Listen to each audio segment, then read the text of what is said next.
খানম একটি Gmail ID থেকে প্রশ্ন এসেছে। আসসালামু আলাইকুম হুজুর, স্বপ্নে মৃত ব্যক্তি কলা গাছ কাটতে দেখলে কি হয়? খুব গুরুত্বপূর্ণ একটি বিষয়।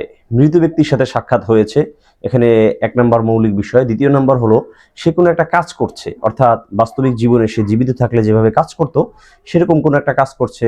উদাহরণস্বরূপ এখানে উল্লেখ করা হয়েছে যে সে কলা গাছ কাটতেছে।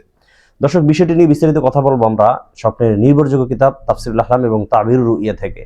তবে এর পূর্বে আপনাদের কাছে ছোট্ট একটি নিবেদন থাকবে, আপনারা যদি আমাদের চ্যানেল কিংবা পেজে নতুন হয়ে থাকেন অবশ্যই চ্যানেলটি সাবস্ক্রাইব করে পেজটি ফলো দিয়ে রাখবেন।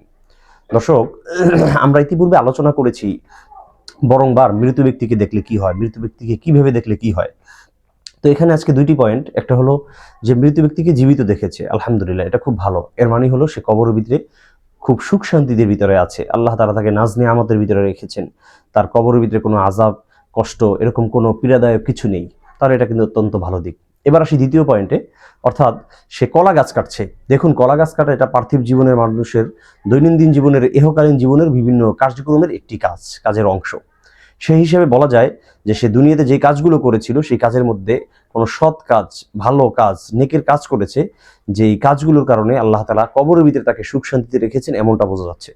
এখান থেকে আমাদের জন্য দুইটা মেসেজ। এক হলো যে আমার আত্মীয় স্বজন, আমার পার্শ্ববর্তী বা আমার ফ্যামিলি মেম্বার, যে কোনো কেউ যে এভাবে কবরে চলে গেছে সে সুখ শান্তিতে আছে, এ ব্যাপারে আমরা নিশ্চিত থাকতে পারি। দ্বিতীয় হলো একটি বিষয়, সেটা হলো যে সে তার দুনিয়ার জীবনে তার যে কর্তৃত ফসল রয়েছে, তার জীবনের কর্মের যে ফল রয়েছে, সেই কর্তৃত ফসল কিংবা কর্মের ফলের কারণে সে কবরের ভিতরে সুখ শান্তিতে আছে, এমনটা বোঝা যাচ্ছে।